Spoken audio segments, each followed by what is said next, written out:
Cooperatives work. Cooperatives are about people working together to provide for the goods and services we need and to provide decent work too. Cooperatives offer an alternative way of doing business, one that looks to long-term sustainable growth, not short-term profits. It's a business model with a long history, and none more so than here in Calderdale. Look carefully and the evidence is all around.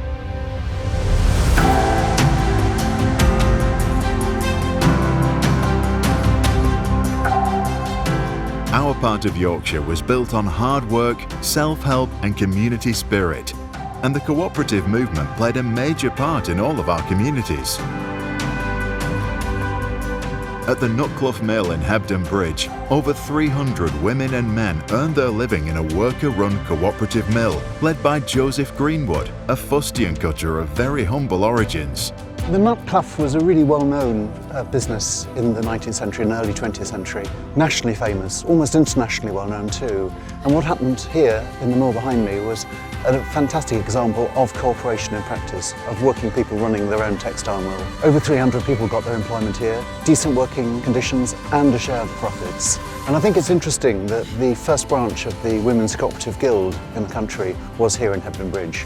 And it wasn't coincidental that it was here because of the Nutclough Mill behind me. Given these deep roots, it's perhaps not surprising to find Europe's largest equal pay co-op business here in Calderdale. Over more than 40 years, Suma has grown into a major business, turning over more than £60 million last year.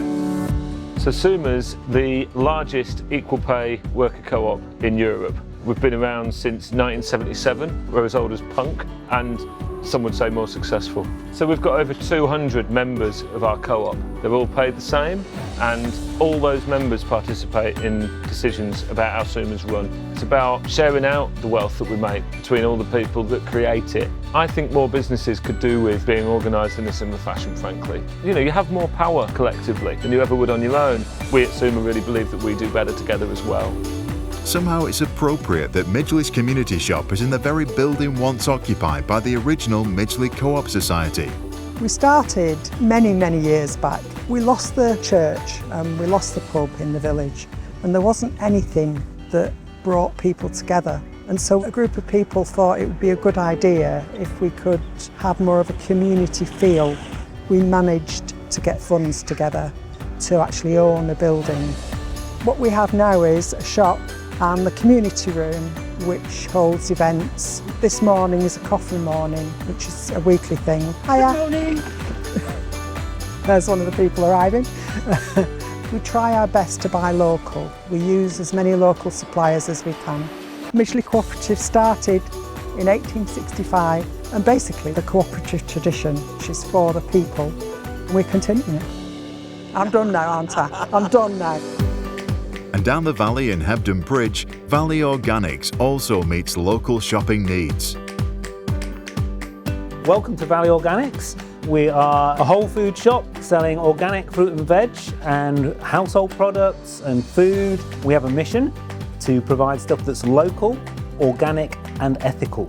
We employ 20 people, which is absolutely fantastic. Real jobs, real people, working hard to make this shop a great success.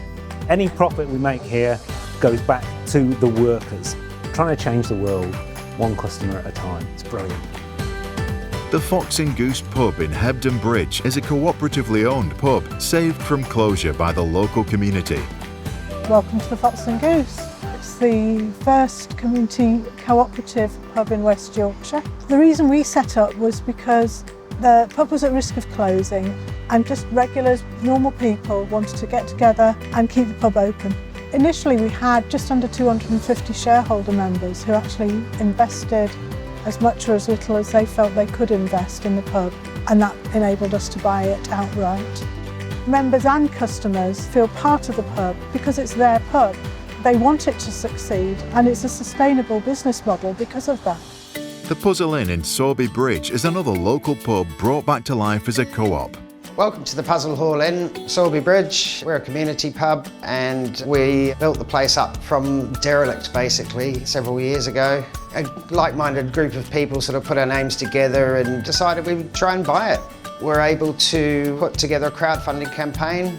We put together a professional video, we spread leaflets around, we did a lot of legwork, and yeah, we were able to buy it, fortunately. With 233 shareholders we became a co-op so we could all have a say in how things were run for the future. We wanted to safeguard the building and make sure it was open forevermore. Operating as a co-op, we're looking after the local community basically. It's just a great place to get together and chat, and yeah, we love it. According to Cooperatives UK, Calderdale today has one of the highest clusters of co-ops in Britain. So it's good that Calderdale Council is giving its support to this alternative business model. I'm standing here today in the historic heart of cooperatives in the UK. It's a heritage that was hard won, where people worked really hard but worked together to develop cooperatives to make the lives of ordinary working people better. As Calderdale Council, we're looking for ways in which we can support our fantastic existing cooperatives, and we have got such a strong cooperative sector here in Calderdale at the moment. There are all kinds of innovative, entrepreneurial ideas out there, and we will provide some support for people to make sure that they can make those cooperative ideas a reality and own their own destiny. We're proud of our history here in Calderdale, but we're also determined to build a better future. And what better future to construct than one we build together? Here's to a bright cooperative future for Calderdale.